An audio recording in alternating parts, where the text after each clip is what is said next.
బుచ్చి sir. నిన్న evening చాలా రోజుల తర్వాత, ఎందుకంటే లాస్ట్ 10 days నేను ఊళ్ళో లేను కాబట్టి కొంచెం చూడటం డిలే అయింది. అండ్ వచ్చిన తర్వాత నిన్న వేయించుకొని చూసిన తర్వాత ఆ, ఇది సినిమా కాదు, ఒక జీవితంలో డౌన్ ట్రాడన్ పీపుల్ వాళ్ళ సఫరింగ్ అని ఒక జర్నీలా చేయించావు. సార్. మాకు పెద్ద ప్రపంచాన్ని చూపించినట్లుగా అనిపించింది నేను చూస్తున్నంతసేపు. చూసిన తర్వాత కోలుకోవడానికి, తేరుకోవడానికి సార్. అది చాలా నిద్రలో కూడా అదే ఆలోచనలు, అదే విజువల్స్ అవి కనబడుతున్నాయి. అంటే అంత డీప్ ఇంపాక్ట్ ఇవ్వగలిగావు. అండ్ నీ ఆలోచనలు కానీ, నీ మస్తిష్కంలో నుంచి బయటకు వెలువడిన ఆ కథాంశం కానీ అంత డీప్ ఇంటూ అవర్ హార్ట్స్ అది టచ్ చేసింది. అంటే దాని ఇంటెన్సిటీ, ఆ కథ ఆనెస్టీ, ఆ కథ నిజాయితీ, దాన్ని క్రియేట్ చేసిన నువ్వు కానీ, దాన్ని ప్రజెంట్ చేసినటువంటి విధానం కానీ, అండ్ ఫస్ట్ ఆఫ్ ఆల్ నీకు నేను మనస్ఫూర్తిగా నా అభినందనలు తెలియజేస్తాను. అంటే అది ఒక ఊరి సమస్యగా మొదలైన పోను పోను పోను అది యూనివర్సల్ అయిపోయింది. అది నేషనల్ లెవెల్కి వెళ్ళిపోయి మన భారతదేశం యొక్క ఆవశ్యకత ఏంటి, దాని ప్రభుత్వాలు ఈ స్పోర్ట్స్ పర్సన్స్ని ఎంకరేజ్ చేయటంలో వాళ్ళ బాధ్యత ఏంటి అని తెలియచెప్పినటువంటి ఇది. అయితే నువ్వు తీసుకున్న కథాంశం 89లో కాబట్టి నిజంగా పరిస్థితి చాలా దారుణంగా ఉండేది. నువ్వు చెప్పిన ఈ ప్రయత్నం డెఫినెట్లీ అందరిలోనూ ఆలోచింప చేస్తానని అనిపించింది నాకు. అది చాలా మంచి ప్రయత్నం. ఒక సోషల్ మెసేజ్, ఒక దేశానికి సంబంధించి ఒక అవేర్నెస్ కానీ, మరింత సమాయత్తం చేయటం కానీ, ఇవన్నీ కూడా ఈ సినిమా ద్వారా బాగా చెప్పావనిపించింది.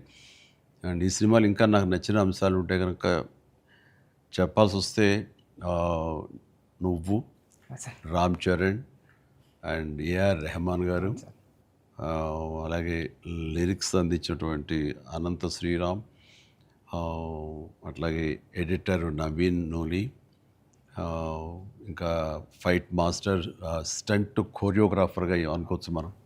ఈ కుస్తీలు, ఈ రెజ్లింగ్లు, వీటిని మీకు స్పెషల్గా శ్యామ్ కౌశల్ గారు అండి, విక్కీ కౌశల్ గారు.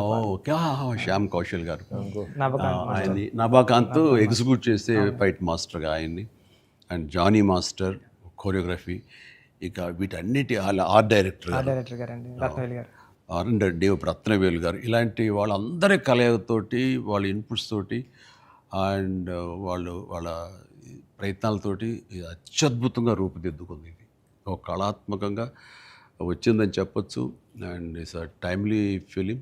అండ్ చరణ్కి ఆర్టిస్టుల పరంగా వస్తే కనుక చరణ్ అయితేనేమి, జగపతి బాబు అండ్ శివరాజ్ కుమార్, ఫెంటాస్టిక్ శివరాజ్ కుమార్, బొమ్మని రాణి, అలాగే అబ్బాయి దివ్యందర్ కొత్త విలన్గా కానీ ప్రతిదీ చాలా ఫ్రెష్గా ఉన్నారు, కొత్తగా ఉంది. ప్రతి ఆర్టిస్టు చిన్నవాళ్ళు అవని, జూనియర్ ఆర్టిస్టులు అవని, బ్యాక్గ్రౌండ్ ఆర్టిస్టులు అవని, వీళ్ళందరూ కూడా ఒక రియల్గా జరుగుతుంది, ఒక ఇన్సిడెంట్, ఒక సంఘటన జరుగుతుంది, ఒక ఊరి కథ, ఒక మట్టి కథ చెప్తున్నాం అనటానికి ఆ మనుషులు కూడా మట్టి మనుషుల్లాగా రస్టిక్గా అది క్రియేట్ చేయటంలోనూ, దాన్ని తెరకెక్కించడంలోనూ నువ్వు, నీతో పాటు నీ టీం మెంబర్స్ అందరూ, నీ క్రూ కానీ, క్యాస్ట్ కానీ అందరూ చాలా బాగా చేయగలిగారు. ఇవన్నీ చేయటానికి వెనకాల వెన్నెముకలా నిలబడ్డ వ్యక్తి సతీష్ కిలార్ గారు. ఆయన దేనికి నెరవలేదు. ఇదివరకంత గతంలో అన్ని సినిమాలకి ఆయన కొంచెం పరోక్షంగా వెనకుండా నడిపించేవాళ్ళు. ఇప్పుడు తెర ముందుకు వచ్చారు బాహాటంగా ప్రొడ్యూసర్గా. కాబట్టి ఆయన ప్రయత్నం కానీ, ఆయన గుండె ధైర్యం కానీ, దీన్ని నీ మీద పెట్టుకున్న నమ్మకం కానీ, కంటెంట్ మీద ఆయనకు ఉన్నటువంటి విశ్వాసం కానీ, ఇవన్నీ కూడా ఈరోజు సఫలీకృతమైనవి. అండ్ అవ్వటానికి మీరు అందరూ ఎంత ప్రయత్నాలు చేసినా సరే తెర మీద కనిపించడానికి రామ్ చరణ్ ఎలా చేస్తాడు అనే దాని మీద ఉంటుంది కదా. మీరు అందరూ బాగా నటించాడండి. నిన్న వాళ్ళ అమ్మ అంటుంది, బాగా నటించాడు అన్నది కరెక్ట్ సర్టిఫికేట్ కాదు రేఖ, కరెక్ట్ మాట కాదు. జీవించాడు అని అనాలి. నాకు ఆ పాత్రలో ఒదిగిపోయాడు అని నాకు అనిపిస్తుంది. నేను యాక్టర్గా నాకు తెలుసు. అవతల క్యారెక్టరు ఏడుస్తూ మనల్ని ఏడిపిస్తే కనుక అది నటన. వాడు ఏడవకుండా కళ్ళల్లో ఆ భావం పలుకుతూ చూసే ప్రేక్షకులు ఏడిపించాడంటే వాడు జీవించినట్లు. నేను అక్కడ ఒక క్యారెక్టర్ చూస్తాను తప్ప చరణ్ని చూడలేదు. పెద్ది కనపడుతున్నాను అక్కడ. పెద్ది తను ఏడవకుండా తన భావోద్వేగాల్ని కళ్ళ ద్వారా చూపిస్తున్నాడు తప్ప ముఖవళికల ద్వారా, మజిల్స్ ద్వారా చూపించట్లేదు. అది చరణ్ స్పెషాలిటీ. అందుకని మనం ఎక్కువ ఇన్వాల్వ్ అయిపోతారు. ఏం నటించాడు అనొచ్చు, చాలా గొప్ప గొప్ప నటులు ఉండొచ్చు, వాళ్ళ సిస్టమ్ వాళ్ళ విధానాలు చేయొచ్చు. కానీ భావోద్వేగాల్ని లోపల ఫీల్ అవుతా ఫీలింగ్ని మునిపంట నొక్కి పట్టి ఎక్స్ప్రెస్ చేస్తూ ఆ కళ్ళ ద్వారా పలికించడం, అది చూసి మనకి అరే నువ్వు ఏడిస్తే బాగుంటుందిరా అనొచ్చు, కానీ మనకి గుండె పిండేస్తుంది. మనం ఏడలేని సిచ్యువేషన్స్ కానీ ఏడిస్తే బాగుంటుంది అనిపిస్తుంది.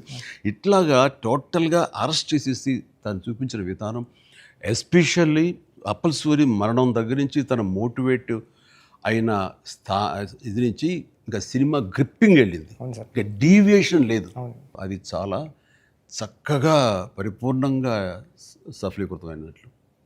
అది అక్కడ తను చాలా బాగా ప్రజెంట్ చేశాడు, పెర్ఫామ్ చేశాడు. ఎక్సలెంట్.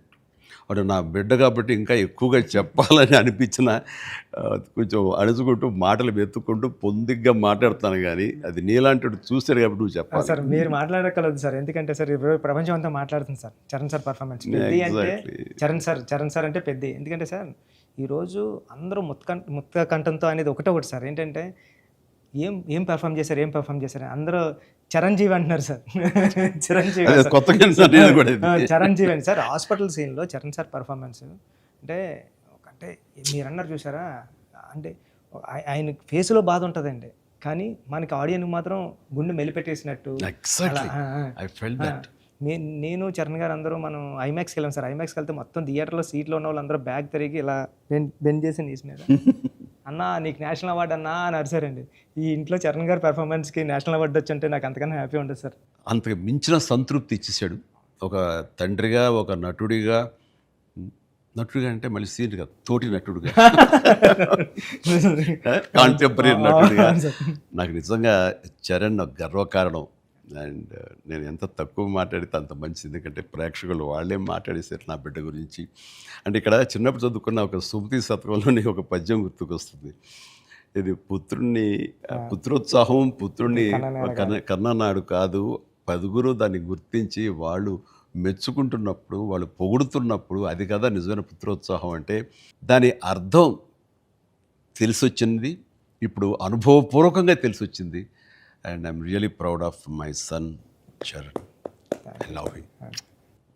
And then ఇక అదర్ క్యారెక్టర్స్ మీరు కన్సిడర్ చేసింది కానీ అది కానీ అప్పల్ సూరి క్యారెక్టర్ జగపతి బాబు టోటల్గా ట్రాన్స్ఫార్మ్ అయిపోయాడు. జగపతి బాబు అని తెలియకోవడానికి అతని కళ్ళు, ఆ తర్వాత అతని వాయిస్ వింటే కానీ అర్థం కాదు. మీ ఇంటర్వ్యూల ద్వారా నాకు తెలిసిపోయింది కాబట్టి, ఆ గెటప్ చూశాను కాబట్టి అయింది. కానీ నిజంగా ఎవరైనా కొంచెం కొత్త వాళ్ళు చూస్తుంటే కనుక అతను గుర్తుపట్టలేనంతగా ట్రాన్స్ఫార్మ్ అయిపోయాడు. మనకి జగపతి బాబు కనపడకుండా మీరు అప్పల సూర్యునే మీరు కనిపించేలా చేయటం అనేది మీ కాన్సెప్ట్, మీ డిజైనింగ్, అది చాలా అద్భుతంగా చేసి తను కూడా చాలా అవును సార్. మీరు అన్నట్టు అవునండి, మీరు అన్నట్టు అప్పల్ సూరి క్యారెక్టరే ట్రిగ్గర్ చేస్తారు సార్ కథకి. ఏ ఎమోషన్ కావాలో అప్పల్ సూరే జెండా పట్టుకొని పెద్ద చేతిలో పెడతాడండి, అక్కడ నుంచి పెద్ద తీసుకుని ట్రావెల్ అవుతాడు సార్. అది కరెక్ట్ సార్, మీరు ఏదైతే చెప్పారో అది. అందుకే అలా సార్ అప్పల సూరి క్యారెక్టర్ అన్న డ్రైవ్ చేయబట్టే లాస్ట్లో స్టేషన్ కూడా అప్పల వాళ్ళ అయింది సార్. అది చాలా మంచి ట్రిబ్యూట్. అది అక్కడ కూడా చరణ్ పెద్ది అన్నామని అంటే పెద్ద అనేది ఆ క్యారెక్టర్ గ్రేస్, ఆ క్యారెక్టర్ ఇది చాలా బాగా. తర్వాత శివరాజ్ కుమార్ శివన్న ఆ క్యారెక్టర్ ఒప్పుకొని చేస్తాననటం అనేది ముందు అసలు ఫస్ట్ సక్సెస్ అది అదృష్టం నీకు. అంటే అంత మంచి మనిషి, అంత మంచి యాక్టర్, దాంట్లో ఒదిగిపోయి చేశాడు. చరణ్ని అదవాయించాలి, గదవాయించాలి, తిట్టాలన్నా సరే అంత స్టేజ్ ఉన్న వ్యక్తి. అతను అంటుంటే కూడా మనకి తండ్రి ఫీలింగే వచ్చింది కాబట్టి అది చాలా బాగుంది. అది జాహ్నవి క్యారెక్టర్, ఆమె క్యారెక్టర్ వరకు, ఆ సాంగ్స్ వరకు ఎక్సలెంట్. తర్వాత ఫైట్ కంపోజిషన్స్ కానీ అవి కానీ ఎక్సలెంట్. ముఖ్యంగా క్రికెట్ అనేది మనం గిమిక్గా చేయొచ్చు, అయిపోతుంది. కానీ కుస్తీ రెజ్లింగ్ అనేసరికి ఏమవుతుందంటే బాడీ ట్రాన్స్ఫర్మేషన్ కానీ దానికి తగినట్టుగా మనిషి మారిపోవటాన్ని అన్ని రకాల చేసిన ప్రయత్నాలు కానీ అది ఓవర్ నైట్ కాదు. చరణ్ ఇంట్లో ఎలా కష్టపడేవాడు, ప్రతిరోజు నేను విట్నెస్ చేసేవాడిని. నైట్ ఎర్లీ మార్నింగ్ లేచి 5 లేచి వాడు 6 to 7 చేసి 9 o'clock మీ సెట్కి వచ్చిన తర్వాత మళ్ళీ నైట్ నువ్వు 9 కుదులుతావా 8 కుదులుతావా వచ్చి నీరసంగా వచ్చి కూర్చుని పోయి మళ్ళీ కాస్త సూప్ ఏదో తాగి మళ్ళీ జిమ్కి వెళ్ళిపోయేవాడు. చాలా కష్టం. పైగా అంతా ఆ 70 days వెజిటేరియన్ మీదే ఉన్నాడు. ఉండి ప్రోటీన్ కోసం ఎంత ఇదంటే హై ప్రోటీన్ కావాలి, నాన్ వెజిటేరియన్ తినకూడదు. దానికోసం ఎలా కష్టపడ్డాడు, ట్రెడ్మిల్లో జిమ్లో ఎలా ఇదయ్యాడు. అనేది చూస్తుంటే అబ్బా ఇంత అవసరమా, ఇంత కష్టపడాలా, మనం చేసాం కష్టమైన క్యారెక్టర్లు, రిస్కులు చేసాం, కానీ ఇంత చేస్తున్నాడు ఏంటి, దీని ప్రతిఫలం ఎలా ఉంటుంది అంటూ వాళ్ళ అమ్మ అయితే భగవంతుని దండం పెట్టుకుంటూ కోరుకుంటూ ఇంత కష్టమైన ప్రతిఫలం రావాలని. ఎందుకంటే అంత కష్టపడి జనం ఆమోదం పొందకపోతే మొత్తం అంతా ఇదైపోతుంది, వ్యర్థమైపోతుంది.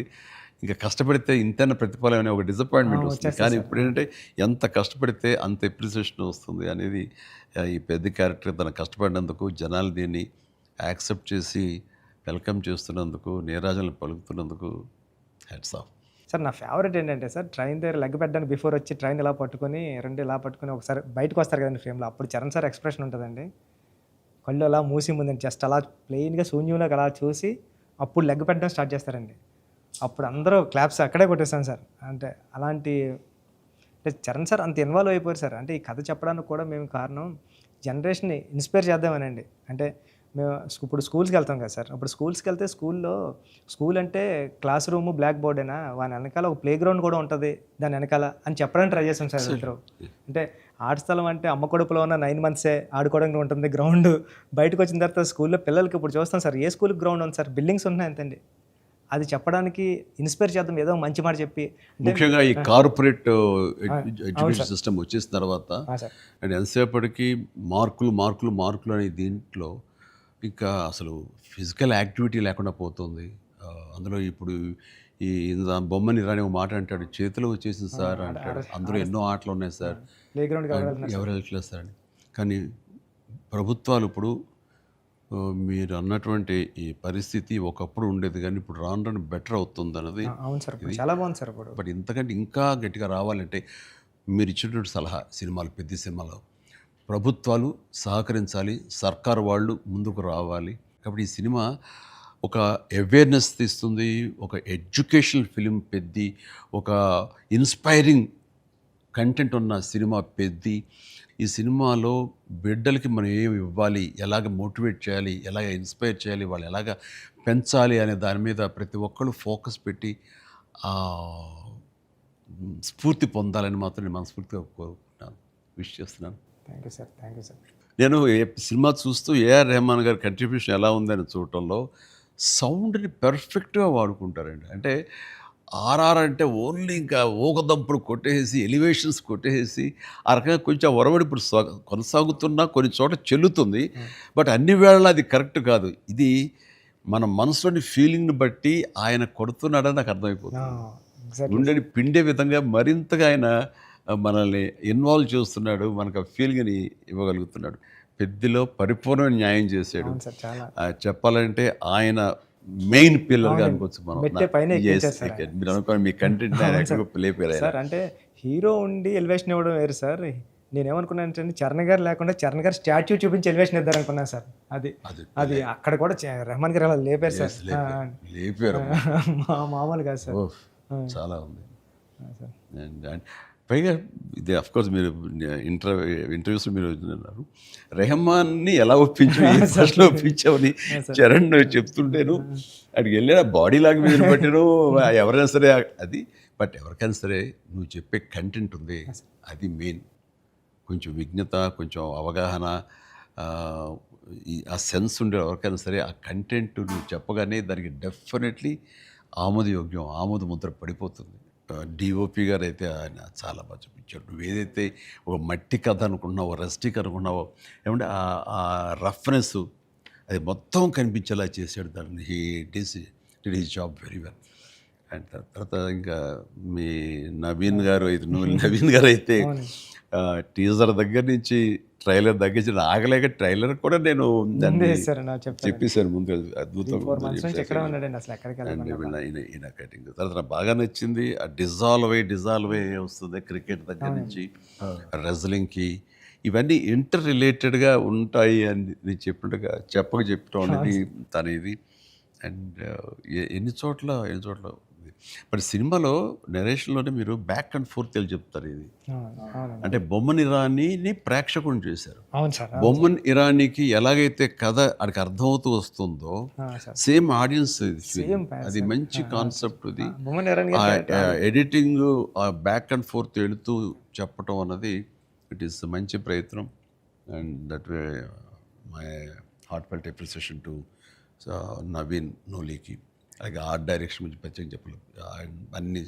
అన్నీ కూడా పెర్ఫెక్ట్గా ఆ హార్మోనీ ఉంది. ఒకటి ప్రత్యేకంగా అయ్యి ఏంటిది అనట్లేదు, అన్నీ కథలో ఇమిడిపోయే విధంగానే ఉన్నాయి. ఎగ్జాక్ట్లీ. ఆ యంగ్ విలన్ దివ్యందు వీళ్ళందరూ కూడా చాలా బాగా కంట్రిబ్యూట్ చేశారు. లాస్ట్లో కూడా బొమ్మన గారు స్టాచ్యూ చూడకుండా వెళ్ళిపోదాం, చరణ్ గారిని కలవకుండా వెళ్ళిపోదాం అంటాడండి. చరణ్ ఎందుకు నేను కలవకూడదు అనుకున్నాడు బొమ్మని రాణి అంటే అంతే. ఆ గుడ్ ఫీలింగ్ అలా ఉండిపోవాలంటే కలవకుండా ఉండటమే కరెక్ట్. లాస్ట్ ఫేజ్ వరకు కూడా అలా కూర్చొని చూస్తున్నారు సార్. లాస్ట్లో కూడా ట్రైన్ని ఎలా ఎక్కి ఆగి కొట్టాను చరణ్ అంటే ట్రైన్ వచ్చింది కదా, అవును సార్. మరి ట్రైన్ ఉంది కదా ఎందుకు నడిపించావే బాబు అంటే మేము పడ్డ బాధ మీకు తెలియాలి అని చెప్పేసి. బాగుంది, మంచి సమ్మప్, అది బాగుంది. అంటే పెద్దిగాడి కోసం ఆ రోజు బండి ఆగింది సార్. మా జీవితాలు మొదలయ్యాయి. మాకు స్కూల్ వచ్చింది, వైద్యం వచ్చింది, సర్కారు వచ్చి మా అవన్నీ క్రిస్ప్గా చాలా బ్యూటీతో పట్ట పట్ట పట్ట చేశారు అని జరుగుతుంది. లాస్ట్లో మళ్ళీ వస్తారు కదండి చరణ్ గారు స్క్రీన్ మీదకి, పెద్ద నరుస్తాడు కదండి. అది ఎక్కడ బర్ణ వల్ల తెలియలేదండి ఎవరికైనా. భువన్ గారికి గట్టిగా పట్టుకుని పెద్ద అని అరిస్తే అప్పుడు కొండల మధ్యలో కుక్కను పట్టుకుని వెళ్తూ ఉంటారు. అంతే సడన్ డిసప్పర్ అయిపోయి అనుకోకుండా గుడ్ ఫీలింగ్. పుడతామేటి మళ్ళీ చూస్తావేంటి మళ్ళీ ఇలాంటి సినిమాని, ఇలాంటి సినిమాని మళ్ళీ చూస్తావేంటి అనిపించింది. అది ఫెంటాస్టిక్. సతీష్ గారికి ఇది ఒక ప్రౌడ్ ఫిల్మ్ ఇది. అండ్ ఆయన ప్రైడ్. ఆయన ఇంకా తర్వాత బోల్డ్ సినిమాలు తీయచ్చేమో కానీ ఇది ఇచ్చేటటువంటి సాటిస్ఫాక్షన్, ఇది ఇచ్చే గుర్తింపు, ఇది ఇచ్చిన రెస్పెక్ట్ కానీ అది సతీష్ గారు యూ డిజర్వ్ దిస్. అండ్ దీని వెనకాల మీ సపోర్ట్, మీ ఇలాంటి సినిమా తీసినందుకు నాకు కూడా చాలా ప్రౌడ్. సార్ మీరు ఒప్పిన టైంలో చెప్పారు సార్ నాకు, డబ్బులు ఎలాగైనా వస్తే రెస్పెక్ట్ సంపాదించి ఫస్ట్ అని. ఈయన డబ్బులు ఎలాగైనా సంపాదించుకుంటారు. ఆయన ఉన్నటువంటి కన్స్ట్రక్షన్ అయితేనేవి, అనుకున్నటువంటి డిజిటల్ ఐటీ వలన అయితేనేవి. కానీ ఈ సినిమా ద్వారా గుర్తింపు, ఒక రెస్పెక్ట్ వచ్చింది. అది ఈయన ఫుల్గా ఎంజాయ్ చేస్తున్నారు. బికాజ్ ఆయన సపోర్ట్ ఈ సినిమాకి అంతగా ఇచ్చారు. నువ్వు అనుకున్నవన్నీ కూడా ఆయన నీకు అమర్చారు. ఈయన పూర్తి న్యాయం చేశారు ఆయన. సతీష్ సార్కి నాకు లైఫ్లో ఫస్ట్ మూవీ అన్నట్టు సార్. ఇది వృద్ధికి ఇది ఎప్పటికీ మర్చిపోలేము సార్, ఈ రిలేషన్ని. దీనంతా నువ్వు చేస్తావే, నువ్వు ఆ type of director director sir. మీరు నాకు ఉప్పునే ఇచ్చారు సార్ ఫస్ట్. చరణ్ సార్ ఏమో పెద్ద ఇచ్చారు సార్. మీతో కూడా ఒక ఛాన్స్ అవ్వండి సార్, చేస్తాను ఎప్పుడైతే అప్పుడు. నువ్వు అలా పరిగెత్తమని, దూకమని, వైర్లతోటి అంటే సార్. సార్ మీరు ఇప్పుడు కూడా చేస్తున్నారు సార్. ఇప్పటికి వైర్లు కడుతుంటారు, పైకి లేపుతుంటారు, పల్టీలు కొట్టిస్తుంటారు. మొన్న శంకర ప్రసాద్ దీంట్లో కూడా చేశాను. పని అవసరం వచ్చేసరికి దేనికి నెరవం, దేనికి వెనకం చేసే పరిస్థితి లేదు. ఇంకా ఒకసారి ఎన్ని వైర్లు కట్టి అన్నీ ఇవైపోయింది, కవిలిపోయింది. చరణ్ చూశాడు ఇంట్లో, ఏంటిది అన్నాడు. వైర్లు కట్టి లేపారు. ఇంకా వైర్లు ఇంటికి కడుతున్నారా? వాళ్ళు పిలిచి డాంగ్ ఎలా కష్టపడతారంటే మీరు అది అని తిట్టాడు. మరి లేదురా వాళ్ళు కాదురా, డూప్ సరిగ్గా చేయలేదని ఆయన తీసేసి నేనే చేశాను రా షార్ట్ అని వాళ్ళు అదే డాడీ చేస్తారన్నారు అని. అంటే చరణ్ ఇందులో ఎంత కష్టపడ్డాడు అనేది నేను చెప్పాల్సిన అవసరం లేదు. ఆడియన్స్ ఆల్రెడీ వాళ్ళ క్యారెక్టర్ ద్వారా వాళ్ళే గుర్తించారు. వాడు ప్రతిరోజు అలసిపోయి ఇంటికి వచ్చి నీరసించి అలా కూర్చున్న ప్రతిసారి నాకు మా నాన్నగారు నాతో ఏమన్నారో, నన్ను ఏమనేవారో అది గుర్తుకొచ్చేదనమాట. అంటే దొంగ అనే సినిమాలో 8 అంతస్తుల ఒక హోటల్ పైన పారపెట్ వాల్ మీద నేను రోల్ చేస్తూ వెళ్ళినప్పుడు కింద స్లిప్ అయితే మాత్రం ఇది ఇప్పట్లా వైర్లు ఇలాంటి సేఫ్టీ డివైస్లు ఏమి లేవు. మొండితనంతో చేయటం అనమాట. అట్లాగే ట్రైన్ కింద పడుకొని గోండా సినిమాలో వెళ్తుంటే ఒక 3 ఇంచెస్ ఎవేగా బాడీ కానీ లూజ్ అయితే కంకరాలు కొట్టుకుపోయేవి. నా బలంతో ఉండాలి తప్ప ఇంకో హార్నెస్ కానీ అది కానీ లేదనమాట. ఇవన్నీ మా నాన్నగారి దగ్గర నుంచి చూసి ఇంటికి వచ్చేసి చాలా బాధపడేవాళ్ళు. తిట్టేసాడు. కోపంలో బాధ ఎలా ఉంటుందంటే బూతులు తిట్టేసేవారు. అలా చేయాలా అంటే ఏదో కొంచెం చెప్పకూడదు కొంచెం అలా తిట్టేసేసి ఆయన చేసేవారు. తప్పదనా దాందే ఉంది చేయాలి, లేకపోతే ఎలా కనపడదు రిజల్ట్, ఎలా మరి ఫ్యాన్స్ ఇచ్చేయాలి కదా వాళ్ళు ప్రేక్షకులు అని అప్పట్లో ఏం మాట్లాడేవాడిని. లేదురా రేపు పొద్దు నీకు కొడుకు పుట్టి, అప్పుడు ఇంకా చరణ్ పుట్టలేదు ఆ టైంకి, నీకు కొడుకు పుట్టి వాడు యాక్టర్ హీరో అయ్యి వాడు ఇలాగే కష్టపడుతారు అప్పుడు తెలిసి వస్తారా మా ఫీలింగ్స్ ఏంటో నీకు అనేవాళ్ళు. నిజంగా నీ పెద్ద సినిమాకి చేసి వాడు అలసిపోయి వచ్చి కూర్చుని ఈ మణికట్టు దెబ్బ తగిలిందని కానీ కంటి మీద దెబ్బ తగిలి రక్తం ఇదే ఇచ్చింది దానికి కుట్లు పడ్డాయి అన్నప్పుడు కొంచెం ఒక హాఫ్ ఇంచు క్వార్టర్ ఇంచు కిందకి వెళ్తే కంటి గుడ్డేమవుతుందో అనే పరిస్థితి అన్నీ తెలిసినప్పుడు మాత్రం బాధపడి వ్యక్తం చేయబోయాను. నాకు మా నాన్నగారు మాట గుర్తుకొచ్చింది. ఆయన ఎంత బాధపడి ఉంటారు అని చెప్పేసి అదే బాధ ఈరోజు నేను వాడు కష్టపడి వస్తుంటే మాత్రం నాకు ఉండే పిండిన ఫీలింగ్ ఉంది. అయితే సినిమా చూసిన తర్వాత కొన్ని ఎపిసోడ్స్ గురించి చెప్పాల్సి వస్తాయి. ఇందులో ఇంటర్వెల్ నుంచి మాత్రం సినిమా మనిషిని కట్టిపడేసింది, ప్రేక్షకుడిని తారాస్థాయికి తీసుకెళ్ళిపోయింది. ఎమోషనల్ జర్నీ చేయించి ఒక రోలర్ కోస్టర్ రైడ్ లాగా చేయించి అప్ అండ్ డౌన్ చేయించి పినాకిల్ ఇంకా తారాస్థాయికి తీసుకెళ్ళి అక్కడ వదిలిపెట్టారు సినిమాని. ఆటల్లో ముఖ్యం చెప్పాలంటే హాస్పిటల్ సీన్ బుచ్చి నా భూతో నా భవిష్యత్తు తలుచుకో నాకు ఇంకా గురిపాడు వస్తుంది, గూస్ బంప్స్ వస్తున్నాయి. అసలు హాస్పిటల్ సీను వాడి నటనకి మాట్లాడుతూ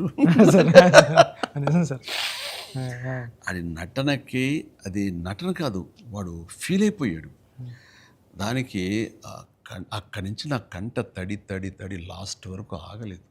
all the appreciation, all the blessings, God bless him, God bless him. దానికి చక్కగా అంత మంచి క్యారెక్టర్ ఇచ్చినటువంటి నీకు hats off, hats off. Thank you sir.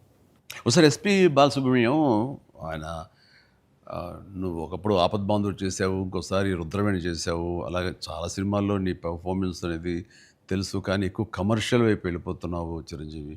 నీలో పొటెన్షియాలిటీ ఉంది. ఎప్పుడో బాలసుబ్రహ్మణ్యం మన కె బాలచంద్ర గారు అన్నది కూడా అతను ప్రస్తావిస్తూ నీలో ఒక కమలాసనం రజనీకాంత్ అందరి కలయిక ఉంది అంటే ఏదో మాట్లాడుతూ రావాలి సినిమాలు అంటే. అలాంటి కంటెంట్ తోటి మన వాళ్ళు వస్తే కనుక ఎందుకు చేయను, చేసే కెపాసిటీ ఉంది, చేయగలను నమ్మకం నాకు ఉంది, రావాలి అంటే. నువ్వు చేయలేనిది చూడండి ఏం లేదు అని అన్నప్పుడు నాకు అవకాశాలు రాని టైంలో హిందీలో ఒక డంగల్, ఒక చెక్దే వచ్చినప్పుడు వాళ్ళ పెర్ఫార్మెన్స్ అది చూసినప్పుడు ఇలాంటి కదా నాకు కావాలని కోరుకున్నాను. కానీ అలాంటి కంటెంట్ తోటి డైరెక్ట్లో వస్తేనే కదా మనకు ఏదైనా ఛాన్స్ అవకాశం ఉండేది. అలాంటి వచ్చినప్పుడు ఆ సినిమాకి ఇప్పుడు ఈ సినిమా కూడా అలాంటి స్పోర్ట్స్ నేపథ్యంలోనే వచ్చింది. ఆ సినిమాల్లో దంగల్ తీసుకుందాం, అది ఫ్యామిలీ ఎమోషన్ అది.